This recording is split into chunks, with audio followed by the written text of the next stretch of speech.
This is Steven Schneider, and you're watching the Break It Down show. Cool. I love the podcast world, the show world that we get to create. And you're an entrepreneur, so you get this too. As we iterate through these different portions of our lives, have new projects, do new things, you meet new people. I know Nathan Hirsch just a little bit, but I know him, right? And so you reach out through him to say, hey, I'd love to be on the show. And it's like these networking second and tertiary and quadriary and quintiary branches. It's just amazing. And then every now and then that those branches will connect in a third dimension. And you're like, hey, how did you guys know it? And so you never know what's going to happen. I love investing time into the network and talking about what people are doing. And when we're all wondering, like, how do we merge technology into our life, into our business?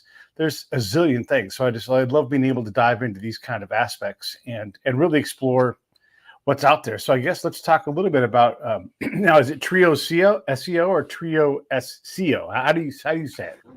It's TrioSEO. We focus on SEO. TrioSEO. All right. And I'll put the link in here so you guys can see. I'll put it up in here a second now, but while you're talking, but everybody can go to the website and check out TrioSEO. I'm going to put that in the thing. Thanks for coming on the show, man. I appreciate you. Yeah, appreciate you having me. This will be fun.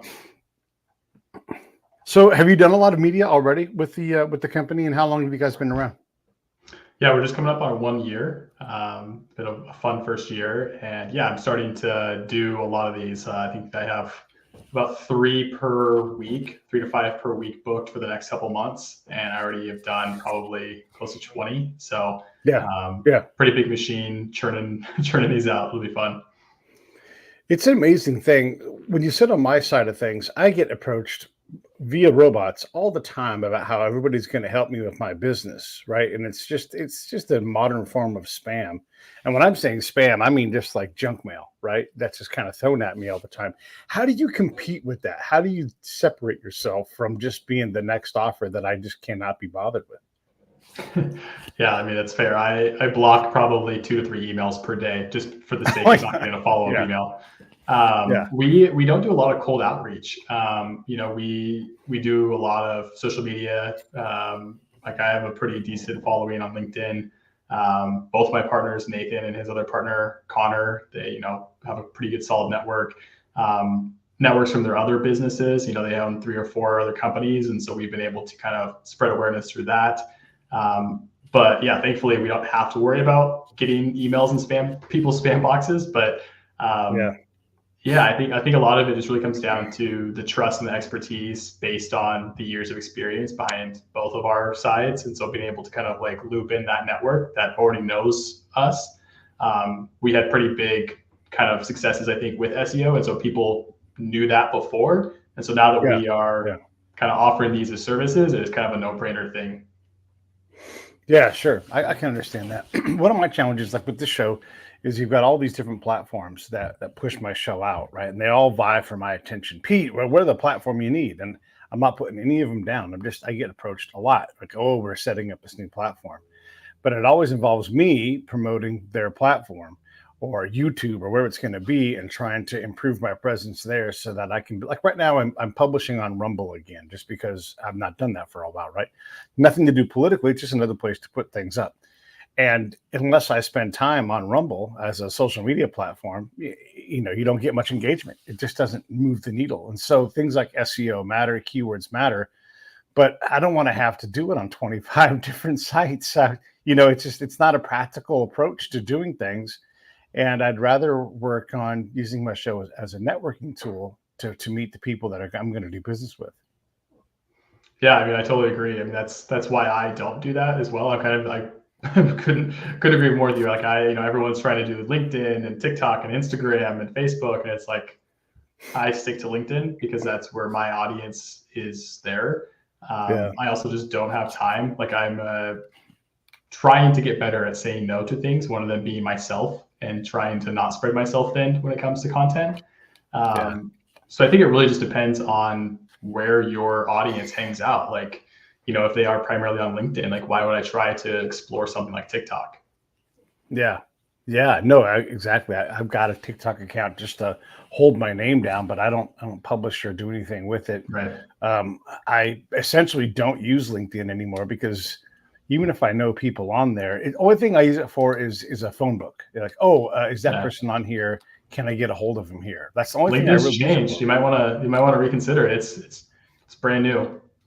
Yeah, I kind of believe you. I mean, I'm sure it's brand new, right? But I'm not sure it's valuable to me because Right. I have begged those people to let me help them be more valuable to people like me, and I can't get boo out of them, and so they get double middle fingers. Like, hey, if you can't talk to me, and look, I live in California. I've walked by the LinkedIn building. If I can't even get a hello, a meeting, and nothing like that, then I can't be bothered.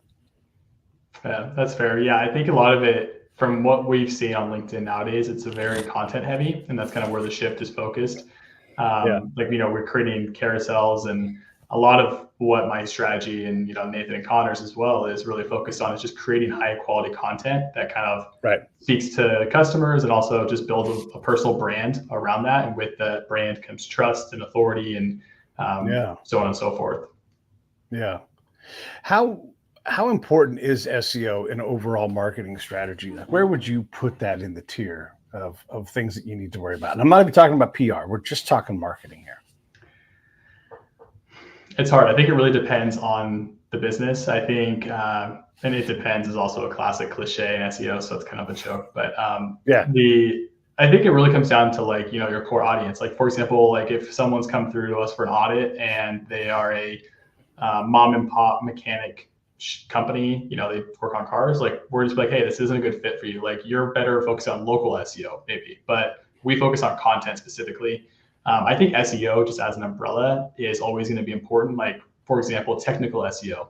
No one's ever going to complain about having a site that's quick, functions well, and isn't clunky, like things like that. So I think it really depends on what corner of SEO you're like specifically targeting. If you're looking at off-page SEO, that's more of your social media, that's more of your backlinks, that's more of the things that push people from other places back to your website. So I think SEO is somewhat of a blurred kind of name and how people look at it. They think it's just keywords and ranking content, but it's really just anything that pushes people from external sources back to your website, kind of is the name of the game.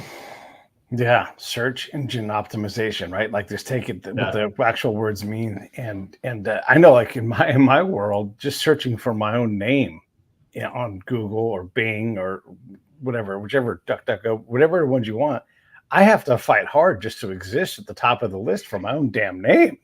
Because there's several Pete Turners that have been notable, but also like I just produce a lot of stuff, and so I'm like I should be popping up because I'm new, but not every search engine cares about that, and so it's hard to even exist in my own world, and I'm me, and I've been at this for a long time. It's infuriating when you're like, how in the world is the thing that Google, we'll just beat on them for a while, how is it that it's this thing from 8 years ago that they're picking? It's not even fresh, right? I'm glad to be up at the top of my own list finally, but couldn't we pick something that was more timely? No, never. Well, never. I mean, it's funny you say that because, like, from my perspective, that's why they're choosing it, is because it's the oldest content, and so like to me that makes perfect sense, is because that has more maturity around that content. So things that are more fresh from Google's perspective carry less trust from their point of view.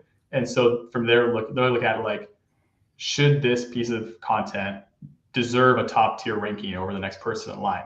Right. So they kind of have to whiffle waffle over the maturity of other things and take that into consideration. But yeah, funny you say that. Like, my name is actually the one of the top movie producers in Hollywood is actually a Steven Schneider. So it's like, okay, I guess I'll just be a Steven Schneider plus SEO forever, which is, I'm fine with that.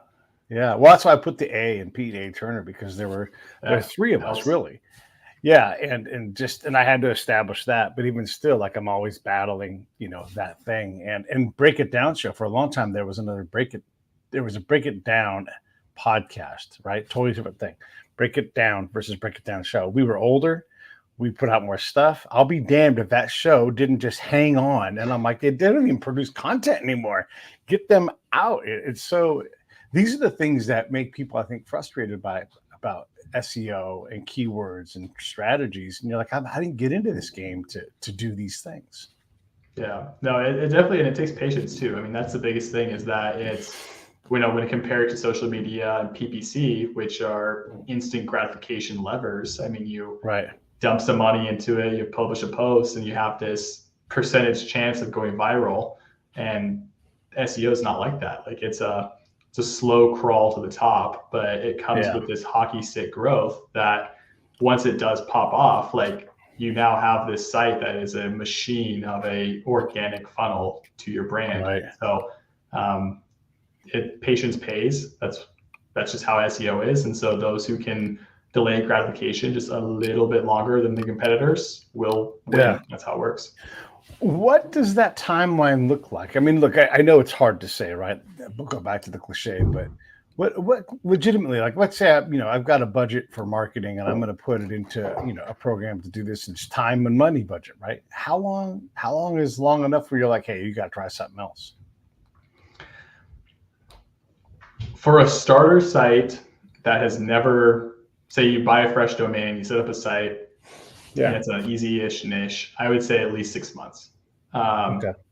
And not even to get like top rankings, I would say like 6 months to like get yourself in like that top 20, maybe top 10 position. You'll start to see some traffic, at least put some wins back into sales. If you have an established website, say you have a brand and it has some authority behind it, you throw some content on it and you touch it up, do an oil change on your website. It could take anywhere from 60 to 90 days to see some traction. That's kind of what we aim for. And that's why we're picky with clients, is because we don't want to take someone's money for 12 months and then have them be deflated at the end of the relationship. We want to win as much as they want to win. And so for that reason, like we've turned down people quite a bit just because they have a brand new site and they're trying to go after, finance terms. And like in that case, like you just can't compete. So you just have to be realistic with the industry you're in and where your site stands authority wise, and see if that match is balanced. I know in my case, a lot of the struggle is what do I promote? Do I promote my show? Do I promote myself? Do I promote my services? Right. And it's three distinct things. And for a long time, it was really hard to decide what to do. So I sort of just kind of tried all of it and to see what kind of stuck. And, that enabled me to have a path, but I didn't know what it was going to be going in. And I wouldn't have guessed what it was. Like looking back, I'm like, oh, here's where I ended up. And it's a very different place than where I thought I'd be, say 10 years ago or 5 years ago. Hindsight's 2020, right? It's always bliss. But I mean, I think that it's always best to dabble a little bit in some things and see what sticks and what doesn't. But just like an SEO, I mean, it's no different. Once you find out what works, you double down, and typically it's the basics. There's no secret sauce or magic recipe or magic 8-ball. I wish there was, but it's just how well can you do the basics and how long can you do them for? When you talk about a few minutes ago about, just nugging it out and doing the work and investing in your business with the time, what are we talking about? It's one thing to say, hey, I've got this budget, but if you're like, hey, I don't have that, I've got to build something, right? Like Steven's saying that they won't even necessarily take me if I'm not ready. So let me go get ready. Well, how much of if I'm working 60 hours a week, right? And if you're an entrepreneur, that's pretty fair. How many of those hours am I working on SEO? Thankfully, you can do quite a bit in a weekend. Like you can be weekend warrior, some basic stuff that'll get you pretty far. So I'd say like your site speed, like does your site operate well? Is it optimized for mobile? Like those are pretty easy things to fix, and those move the needle quite a bit. Do you have good navigation menus? Do you have a footer set up? Like all the basic stuff you can knock out on a Saturday, I would say.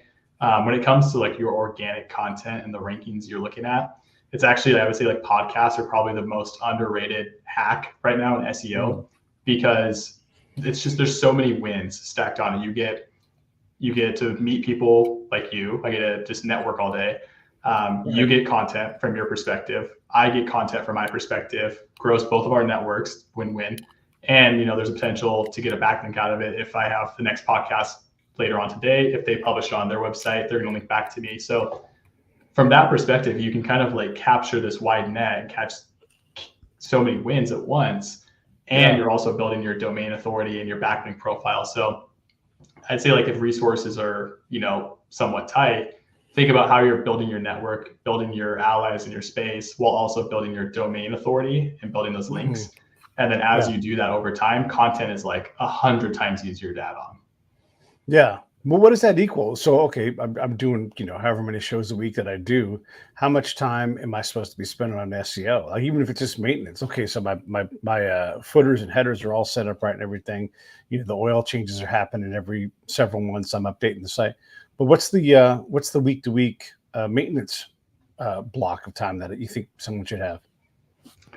I mean, it's only if you want to create content. I would say, however fast it takes you to write an article or optimize that. Like if it's you can probably do it in 5 hours a week or less. But I mean, if you're going on a podcast and say that's an hour a week, you're doing one a week, that hour a week is your SEO time. Because if you have one podcast equal one backlink, like that's a pretty high ROI on your time. So not all sites need a bunch of content to succeed. Like for example, if you're that mom and pop shop, like that 2 hours of time per week should just be built like building more local awareness. So maybe you're trying to get an article from your local newsstand that links back to your website, or building more directory listings, making sure you're coming up in like Yellow Pages websites, like all those sort of like things you don't think about until it's time to actually build your business. Like, okay, is my Google My Business optimized? Is my Apple listing optimized? Like those little tweaks, making sure that like, do I actually have an address where people ask for my address? Like those little things.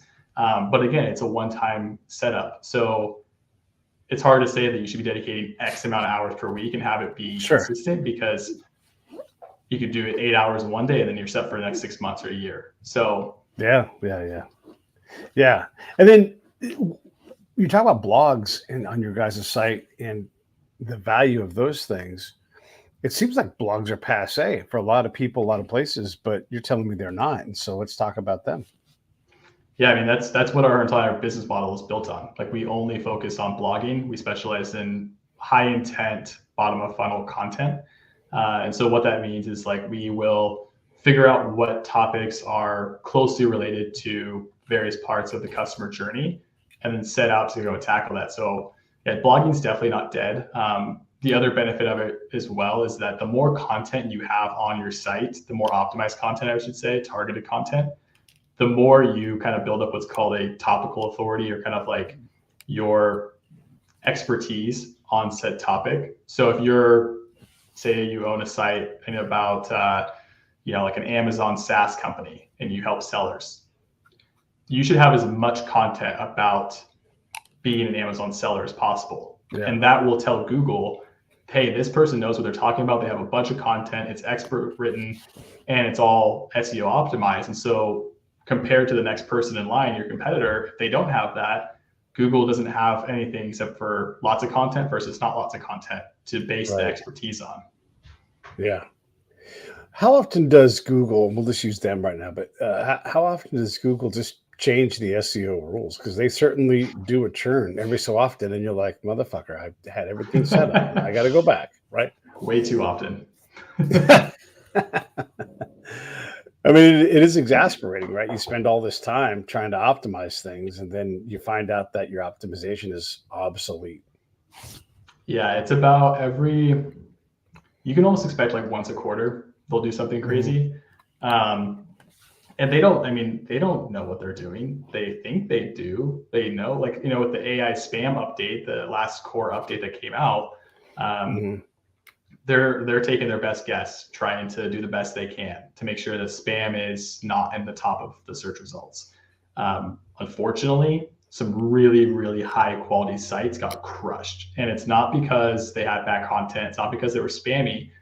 It's because whatever way Google rolled the dice that time, they got locked into that net. So, yeah, I mean, it's a tough game. And it's hard. And and they announce it too. Like Google will say, hey, we're about to release an update. It's going to take over the next 2 weeks. Like there's going to be some turbulence. Wait 2-3 weeks to see where things stand after the dust settles. But as long as you're, playing by the book, you're not doing anything sketchy, you're investing in quality, like from there on out, like you kind of just have to roll the punches. The best way I kind of look at it is if you're investing in your retirement, you're not going to be concerned about what happens in the stock market tomorrow. Sure. Right. Yeah. Well, and so let's say you are blogging and you've got some information, and you're pretty good at that, reliable. You're doing exactly what you're supposed to do. What are some just hallmarks of classic SEO practices that you should have in place on your pages? I mean, these are the things that just when you go to Google to look this stuff up, it's just this interminable, ridiculously useless stack of like, am I helping you guys or are you guys helping me here? Like, no, not helpful. No, not helpful. No, not helpful. Not even answering the question, over and over again. And I'm like, I just spent an hour not finding out the answer. And so what are some of the things that we should be doing? Just like as a default, like do these 3 things when you write a blog and you will have a better optimized presence. So aside from that, I'll just say the first thing is like your backlink profile. You want quality backlinks from high authoritative sites. And that's pretty much like, it's your vote of confidence from another site saying, right, I vouch for this person. And that gives you a lot more credibility. When it comes to creating content though, Google has released these guidelines and it doesn't help rankings, but it's a good kind of ballpark metric. And what it's called EAT, it's EEAT. And it's an acronym that stands for your on-page experience, your expertise and how you showcase it, your authoritativeness, and the trustworthiness that you display to people. So if you have a blog, you should definitely have an author bio, who wrote it, what's their expertise, do they have the authority to speak on this subject with trust, when was it published, when was it last updated, like all of these little things that just build into, if I'm on this site and you were a visitor, would you actually trust the content? For example, like if it's an article about type 1 diabetes, you hope that a doctor wrote it and not Joe Schmo down the road. Like, it's pretty basic when you think about it like that, but most people don't build sites like that. So those are the basics, like follow the, like, are you presenting the information as you are an expert in that space? You mentioned AI a little while ago, and I've moved further and further away from robots. I just don't care for the experience, and Pete would say, like, I've done a lot, but just by having these connections. Like if you and I were sitting in the same room and doing this conversation, it would be more rich. And I would rather spend my time on getting to you, setting up my gear and having this real communication. Maybe we go out to eat afterwards, right? And that's such a more powerful bond than, babe, I am Pete's robot. And I just, I don't know how to put that stuff to use and stay true to who I am and how I operate. It's hard. It's one of those things too, where it's similar to the internet, or what I can imagine happened in the internet, around the 1990s, where if you didn't want to use it, you're lost instantly in the tracks. So, like for your case, I would say like you could easily train a ChatGPT bot to learn to type like you and format like you and say, here are my show notes, format it like this, and it will spit it out so that all you have to do is copy and paste that over to wherever you're publishing your podcast. And now you instantly saved yourself an hour or two. There's a lot of really easy things. It's very trainable from that sense. So you can even upload an exact replica of what the last version was that you uploaded and say, here's my template, copy this, study it, turn it into a template, and I'm going to give you a new copy of it. And I want you to mold it based on what I just showed you. So I think the difference being is that people those who know how to interact with AI can do it really well. And those who don't still feel like it's such a new area where they're like, I don't even know where to get started. Like, I don't even know how to enter that conversation. And the weirdest flip mentally is to talk like you are training someone, like a new employee, or talk like you're training a intern or something like that. Right. Difference being is that intern is a million times smarter than you are, and they just don't know it yet. So that's weird. Yeah, no, I mean, and when I've messed with it is like I'm trying to teach an intern how to do something, and I'm like, I'm just going to do this myself. But once it's done, it's done. See, and that's the thing. It's like once it's trained, you go back to it. Yeah. Well, but I end up having to go, proof it, because a lot of times I'm like, this is not right, or they'll use a voice that I don't use. I'm a pretty masculine, forward, like straight, like authoritative writer, and I usually have to back that off a little bit. All of the robot writers are so soft. I'm like, I can't. I want to punch you in the face, robot. Come on. sack up, get some testosterone in this writing, and that's just sort of how my internal fight. But I do force myself to deal with it. But it is a challenge, right? And the whole time I think I should just be on the phone talking to someone, like real words with real people. And even when so say you uploaded something and you're trying to get it to work and you're just like, screw this, I'm just gonna do it myself. Once you've done it yourself, give it back, like copy and paste your work and give it back to it and say, hey, I edited it based on this. This is exactly how I want it next time. Like figure out and give me a summary of what I changed and learn from this. Right. And then you can correct it over time. It'll just get better and better. But it's like a muscle. You have to work it to get stronger. And then what'll come out is as a SEO expert, Steven Schneider, Pete feels like, and I'm like, good. Don't say all that as and feel and get all that. Be direct, no adverbs, and that kind of thing. It just drives me crazy. You gotta tell them that. See, exactly. You gotta say, don't say that. Be direct. Yeah, exactly like that. Yeah. Active voice. And it's like you say active voice, and then I have to explain what active voice is, which is, just a formula of writing and everything. But and look, it was over a year ago when I was first trying to do this, so maybe it's gotten a lot better. Oh, it's way better. Yeah, it's crazy. Yeah. And I get that it is smart. And I think I've got a internal machine on my computer, like a private, like not outside LLM machine. Not that's my buddy Brad. I think he's watching the show, but there is something that where I can teach my own model based on things. I've got a podcast, right? And so I publish to a lot of places. And there's a lot of people like me that have a lot of content. How do I take my content? And even if I'm going to write something and maybe I use a chat GPT to listen to my show and write a summary or whatever, what's the best thing? Because the people that have podcasts, they're desperate to know how to monetize. My advice usually is, hey, get good first. Exist first, right? Like kind of how Google wants you to be an authority. And I'm like, learn how to actually podcast. You're competing with Jason Bateman. So, he has all of the attention. Yeah. Joe Rogan, Mr. Beast, these are your peers, right? So you've got to be good. You've got to show up. You've got to be reliable before you worry about these things. I'm not saying don't practice, but these people are stars, right? And so how do you take these separate tools? I get that.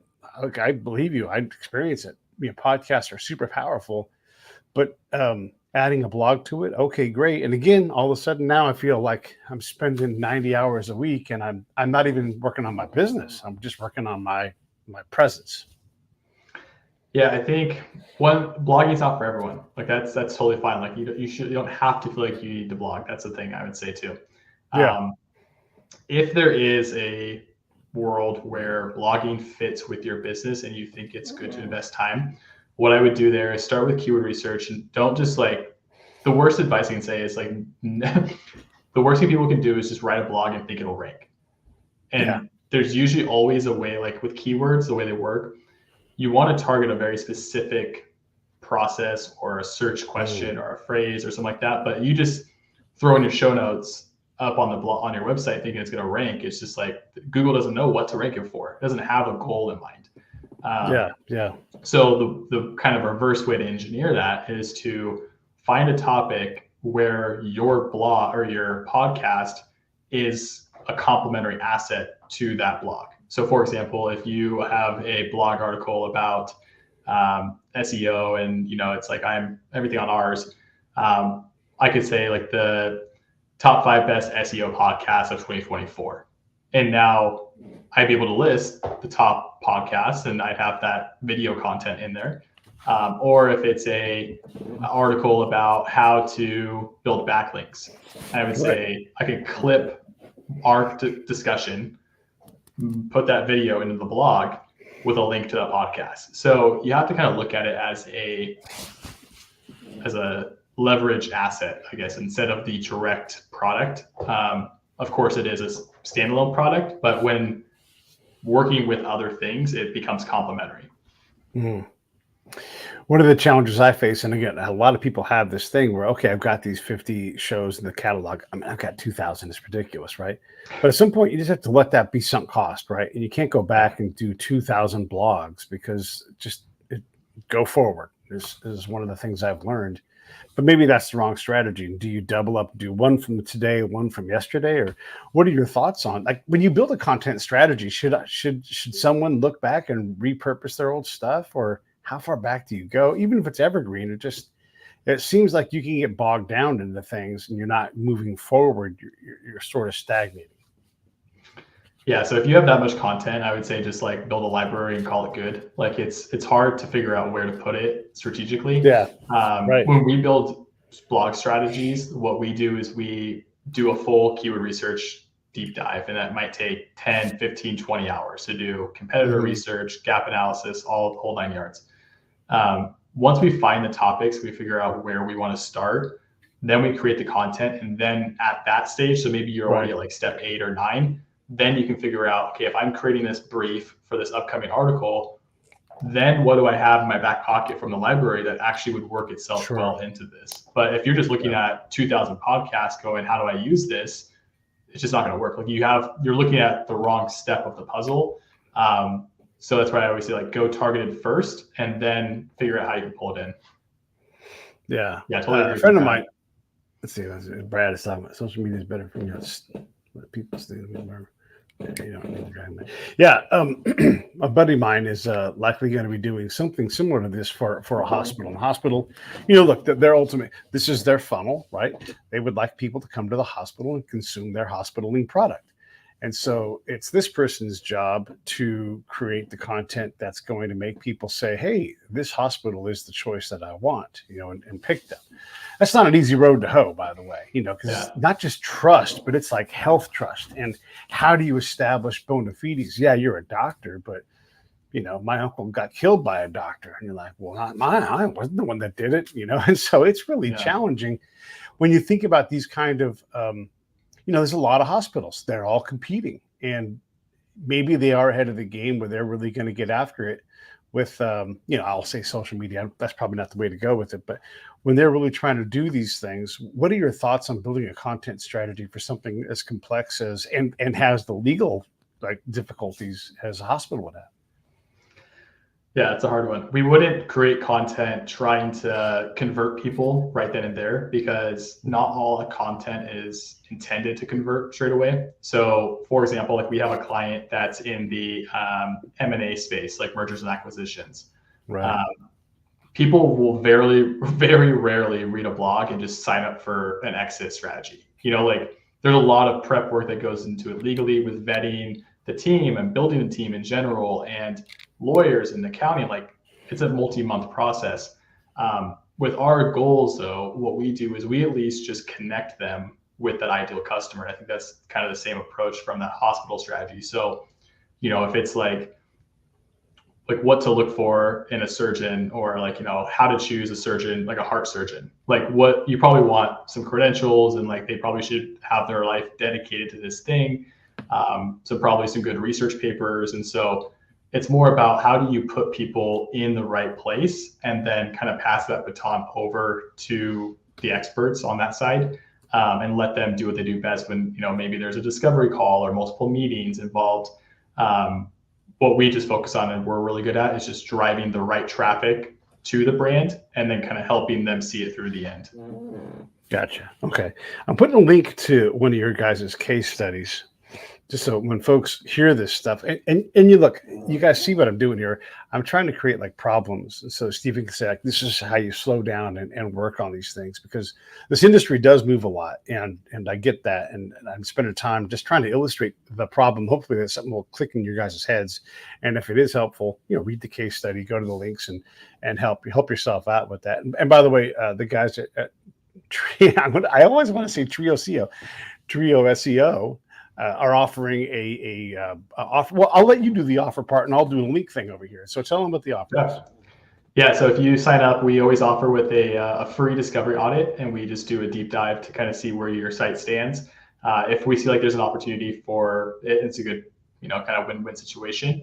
If you sign up through this podcast, or kind of mentioned through You Heard Me Here, we'll give you 3 free articles in your first month, which is equal to $1,200 value. So it kind of helps get some content, a little bit ahead of time, and kind of help secure those rankings faster than you would normally. So then you get to help choose those topics too. So we are pretty collaborative in that and look at you kind of as the SEO partner. Yeah, so there you go, and I got the link up there, and just whatever, just say that Pete, they know who I am, and you guys can do that. Yeah, it's interesting. You talked about bottom of funnel content a few minutes ago, and I'm curious what that's a term of art, right, within your guys' industry. So help us understand what that means. So there's 3 kind of funnel segments. If you kind of visualize a funnel, and it's going to be top of funnel, mid, and bottom. So it's pretty easy to figure out where the sections lie. The top of funnel is going to be like your general awareness. These are people who are not ready to buy whatsoever. They're maybe just looking to learn more. So these are going to be like, what is topics? Like, what is a fishing pole? Like, someone who's looking for that is not going to buy a fishing pole. But if you have something that's bottom funnel, it could be best fishing poles of 2024. Like, someone's geared up, mentally ready to pull out their credit card and buy that product. So the way that people search on Google falls into a kind of buyer psychology on where they are in that process. Obviously, not everything's intended to sign up for services or buy a product, but where they are in that journey allows us to help our clients get them closer to the end goal, which is obviously signing up. So if it's top or mid funnel, maybe that content has a call to action to sign up for their newsletter. And then through a series of newsletters, they become more built into the brand. There's more trust, and eventually they're worked through to that sale or service. Yeah. I love asking this question because it's a funny thing. When you go to a party, what is it that you say that you do when you're out there? You know, you're at a whatever kind of party it is, Halloween, Christmas, birthday, graduation, whatever it is. And someone like, well, Steven, what do you do? And then when they look like me and they've got a gray beard and they're like, what? How do you really explain it? I usually start very high level and I'll say I'm either in marketing. And if they go, oh, okay, cool. And that's the end of the conversation, then I'm done there. And they say, oh, what kind of marketing? I say, oh, I own a marketing agency, and like I can tell, like, will they continue on? And then if they say, what kind of marketing? I say SEO, and they'll go, what's SEO? And that's usually the end of the conversation there. If they're curious, I usually say, oh, I own a marketing agency that helps drive people from Google to people's websites, or I help people rank better on Google. It's kind of like the multi-phrase elevator pitch, and people can usually understand what I'm saying then. Yeah. What would you say? Look, and I don't want to put you on the spot, but I do want to ask, what would you say your batting average is? If you guys see someone you think you can help, what's the likely outcome if they get a solid ROI for their investment, would you say? Pretty high. We're just coming up on our 1 year mark. So we're about to do like a full like case study on kind of like existing clients, churn. I think we have about 15 clients right now. And I think only 3 or 4 turnover. And all of them were based on internal like budget constraints from their team. Like, it was never like, hey, you guys suck at your job. Sure. Like, so we have a pretty solid team. We've really dialed in our processes. That's kind of like my focus and my specialty. So, and we're just really clear about expectations. Like, we make sure that people are not like coming into us with a 30-day game plan to hit a home run. Like, that's just not realistic. So like, we just like are very like, we want people who actually understand the logistics of what they're signing up for. And so they're, from day one, they're like, hey, if this takes us 6 months to a year, like, I'm game, like, let's do this. And I'm like, perfect. Cause that's realistic for us. And we're pretty good at getting that faster and sooner results so that they, get some wind in the sails and they're comfortable with that. But yeah, our batting average is pretty high at this rate. How much? I often get accused of doing too many podcasts. How much is too much? Like, from a podcast perspective? Hey, podcast or blog, either one, whatever you want to do. It's your world. 2 different things. I'd say 2 answers.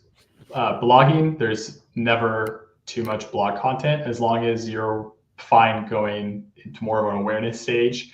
The more content you have that's very optimized and strategic, the better your site's going to be overall. You just have more traffic, you have more authority.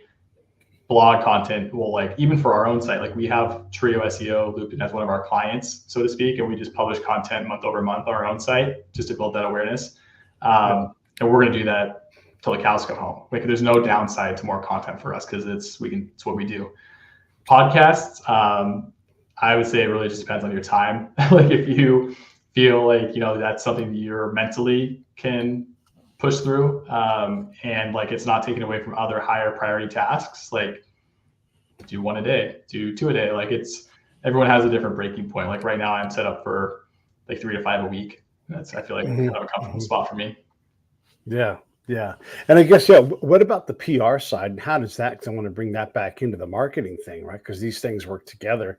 And then all of this stuff is supposed to enable whoever your salesperson or process is, right? Like that's why we do PR and marketing, is to make the sales process smooth and easy, or as smoother and easier as we can make it. Yeah, so there are agencies like SEO agencies that specialize in PR and PR backlinks. That's kind of like the name of the game, where they'll reach out to like an authoritative news source and try to drive traffic from that article back to your website. Majority of times, it's the backlink is actually more valuable than the traffic received from that article. And so that's kind of how we look at it from like a building link, like a link perspective. So it's kind of a toss up, but like, yeah, it's huge. I mean, like I said, I've probably said backlinks like 5,000 times on this 40-minute discussion, but like it's that important. Like, as SEO becomes more difficult from Google's changing algorithms, the one way to stand the test of time is to have more authority and more credibility built into your site than your competitors. And so, if you're an early stage startup and you're trying to compete against, like insert big brand here, it's just not going to work. Yeah. And what should be the goal of your SEO? I mean, obviously you want to drive traffic, but you also want to drive sales. I mean, how do you sort out when, it's got to be better than one-to-one. So like, let's just say that you guys are charging, I don't know, whatever, it's $2,000 a month to do all this work, right? Whatever package they buy, I need a return that's greater than that, right? And so how do I know when this stuff is working, or if I'm doing it myself, how do I know when I'm ready to come see you guys? Yeah, so one of the things that we really try to hit home is that we are almost an extension of your team. And so just like if you own any company, or say like you're, working for a company, there's so many departments in that company that have to come together to make it work. And so, for example, like we're an SEO content company, but we're not a web design, graphic development company. Right. We're not a conversion rate optimization and user experience specialist. We're not a email marketing team. So we can, and that's kind of the thing too. It's like where people expect you to be this, holy grail asset to their team. And it's like, and that's another thing we do from day one is tell them like, this is not like a magic 8-ball solution. Like we will work with you, we'll bring you in, we'll offer tips and tricks. Like every client that we work with, we give a free CRO and UX audit just based on our tips and tricks and knowledge, but we're not doing a lot of that work. Like we're not going to recode your website to have a prettier design. Like that's just not in our wheelhouse. So you can have all the traffic in the world, but at the end of the day, if your team cannot act on that, we're going to push you as much as we can to that finish line. It's kind of like you can lead a horse to water, but you can't make it drink. So from our perspective, like we want to see those wins. We want the ROI to be there. And it really just comes down to like, if you have a ton of traffic, you just have way more opportunities to pull and more levers to pull at that time. And so like, that's just what we do is we just bring you the highest intent traffic, the best quality traffic we can bring. And then from there on out, it's like, how can we give newsletters a run? How can we pop up exit intent pop-ups? How can we start to work on getting this traffic into a client CMR like portal that allows your sales team to act on it? Because like we're not a sales company either. So Yeah. Well, and this gets into the bigger thing I was going to ask you about is like when you look at your technology stack and in your service provider stack, all of a sudden you're like, I'm spending, a lot of a lot of money on all these different things. And man, it is stuff. So do you guys have preferred vendors you work with for some of these services? Otherwise, I'm running around trying to figure out what the right fit is. Yeah, so we have a pretty solid web design company on hand. We have a pretty solid like backlink partner that can offer that. We're actually starting the process of interviewing people for ads, like paid advertised, PPC, all sort of stuff. Yeah, I mean, we're pretty much getting to the point where we can at least tap into something, because it's not like you want to spend 30,000 a month on everything. Like it should be pretty strategic in how you go about it. So, like once we do our thing, we bring you traffic. Well, maybe the next more natural transition from there is to work on CRO and UX, and like how do we make that traffic convert better into a newsletter or something like that. So, yeah, we have a kind of a growing list of partners that we tap into when we need to, but that's great. It's rare that people are like, sign me up for the full suite. Like it's just not useful. Yeah. More of a time and a place. Well, there's a lot of people that just need one thing, right? And they need what you guys do. And so I get that. And there's also that solopreneur who's like, if I'm going to do this, I need all of the flavors in the jug. I need them to all be in my glass. So let's go. So there's all kinds of people out there. What's the end game on this? A lot of times these things, you want to get it built up and then you want to get on to the next thing, because that's what entrepreneurs do. Are you the kind of guy that wants to run this thing for the rest of his life, or do you want to build it up, make it valuable, and then, convert it into something else? I want to hold on to it for life, I think. I'm pretty passionate about SEO, and I think where it's going to go. I think it's going to change a lot over time, especially as AI is introduced and just Google cracks down. Connor and Nathan, my partners, have a kind of growing portfolio of companies. They have a accounting company, a bookkeeping company. They're growing a media company, which would be like social media and kind of that sort of stuff. They have like an outsourced school company. I mean, they have a pretty diverse portfolio at this time. And so I can definitely kind of see me continue being the CEO of Trio. But I mean, I'm an entrepreneur at heart. So I would say that I'd be lying if I didn't want to do something at some point. But I really value cash flow. So I don't ever see this being like a build it and sell it strategy. And I'm an SEO nerd, so I think I'll always have my finger on the pulse to some degree, and kind of creating content or helping clients or moving to sales or something. But yeah, I think that there's just so many other parts of SEO that we have yet to tap into, where it's still so early. Like we haven't even scratched the surface yet. We're just focused on content, and we're growing steadily. We have coming up on 15, 20 clients, and year one, and like we haven't even touched technical or backlinks or off page or PPC or newsletters, like all the things that we know are essential to the equation, and we can just tack that on and build the systems. Like it'll be fun to see where it goes, but I'm very patient, and I'm fine waiting to see where it goes. No, it's exciting, and it's neat to hear, because there's just a zillion kinds of entrepreneurs too, and we're all trying to figure out what's next and how do we keep this thing going and not staying on the ride too long, right? Because there's that problem as well. Well, if you had more time, which you don't, right? Everybody's got their plate full. What's something that you would love to get to, but you just can't do it? Like whether it's an entrepreneurial thing, an artistic thing, what's out there where you're like, man, I really wish I could work on, and what would that thing be? I would just get so good at golf. It's crazy. I play once a week, and it's the most frustrating thing ever, because I've been playing for years, and the leaps and bounds to get like 1% better at golf, I feel like it's like a 20-year investment. So I would do that. But I think like from a business standpoint, let's see, what would I do? I would probably focus on like how I can volunteer and like be a consultant. I really like teaching. I like helping people, and I like being like a mentor in that sense. Or I would go and like volunteer and like teach a class at a university, or like maybe do something along those lines. So it's not as entrepreneurial, but I think it definitely allows me to kind of like, how do I spread my bubble is kind of how I look at that, and kind of like how do I touch as many people as possible. So, and I think that's part of entrepreneurship in a way. It doesn't always have to tie back. It can be social entrepreneurship. So hopefully I can get to the point where, Trio's on somewhat autopilot, and I can kind of start investing my time in a way that allows more people to grow. So it seems to me that for a lot of us, writing is something that we enjoy, but probably shouldn't do professionally. And we're getting to the place now with AI where we don't have to do that, right? And so like I enjoy writing, and I'm a halfway decent writer. I'm terrible at proofreading, terrible at it.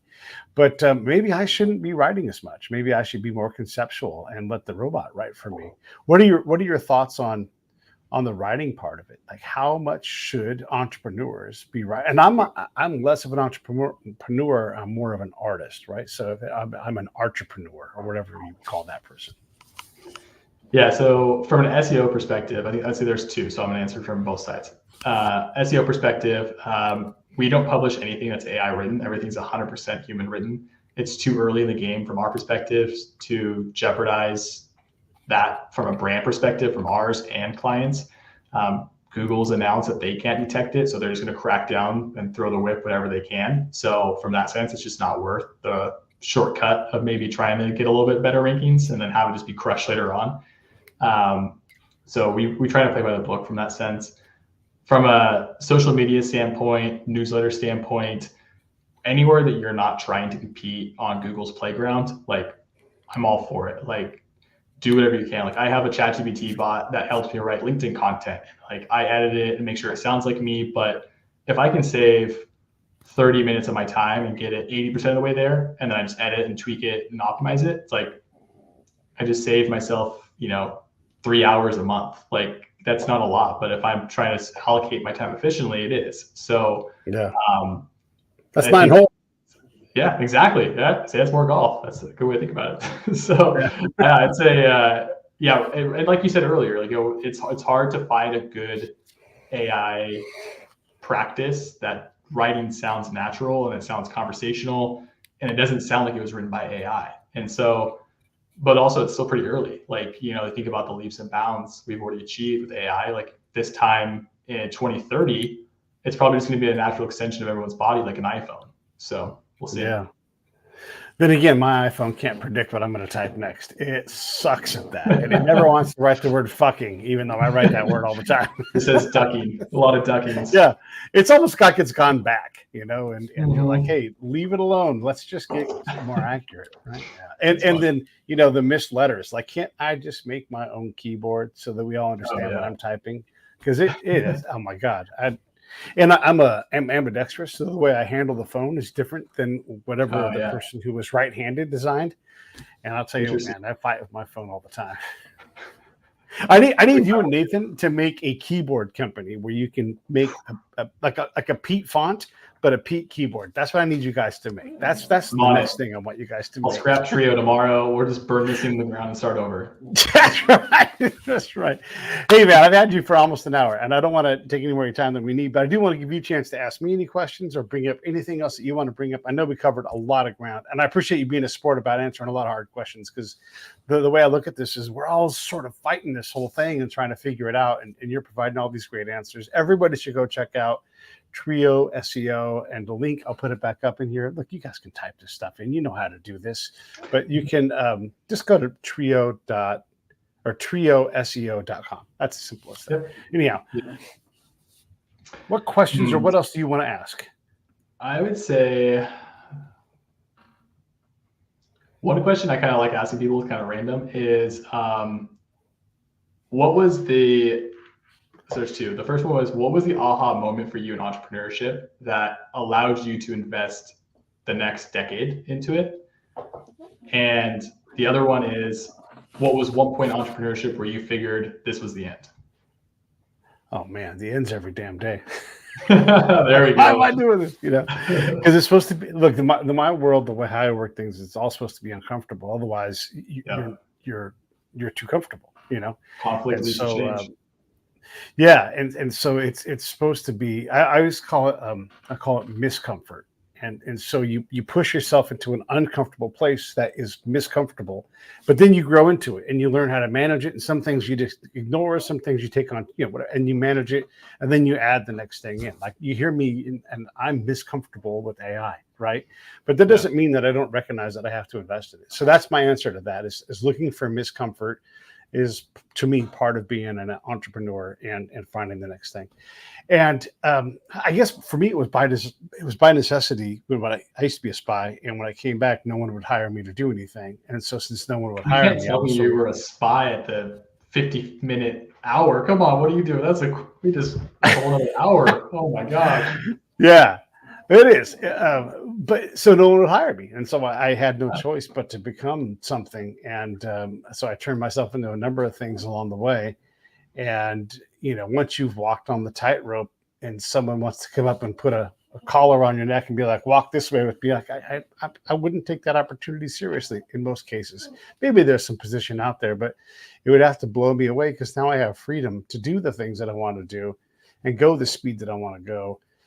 And I'm just not willing to trade that for a comfortable paycheck that I will quickly absorb and spend all of it, whether it's investing or traveling or whatever it is. But I'm going to use every cent of it. And so I would rather have that freedom of being an entrepreneur and relying on myself, because that's what was forced upon me. I love that. Yeah, that's exactly how I feel too. I couldn't agree more. I think that I had a real job, quote unquote, for about 6 months, and every single time I am in discomfort, I think it was better than what I was experiencing there, and then it quickly fades away and I get back on track. So I like that mindset from where you're coming from, and I agree. Yeah, one of my buddies got an MBA, and he actually works at a hospital, also totally different person. And he said, Pete, we all see how hard you're working. We know that it sucks and it's hard. Don't you ever quit, because we all want to be you. And I'm like, all right, and I get to do dope things. I get to talk to you and Nathan and all these other amazing people, right? And so why would I trade that to have someone tell me after I drove an hour to work, hey, you suck? Like, I do? It feels like I did exactly what you told me to do this year. Well, we raised the bar on you again. Or the next time my buddies who are in sales were like, oh, they just redid the sales packet. And I'm like, yeah, they do that to you guys all the time, don't they? And so, I eat what I kill, and I kill enough that, I don't starve. That's good enough for me for right now. Love it. Good stuff. Yeah. All right, I'm going to run these credits. Hang on. I'll say goodbye to you in a sec. Hold on. Hey, thanks for watching the show. I really appreciate it. Right here, you can subscribe. Please do that. It makes the show grow. Hit that notification bell so you know which incredible guest is coming up next. Down below is the PayPal link. You can put a small subscription in. That is an enormous help. All that money goes right back into the show. And then right up over here are the next episodes you should listen to, curated by your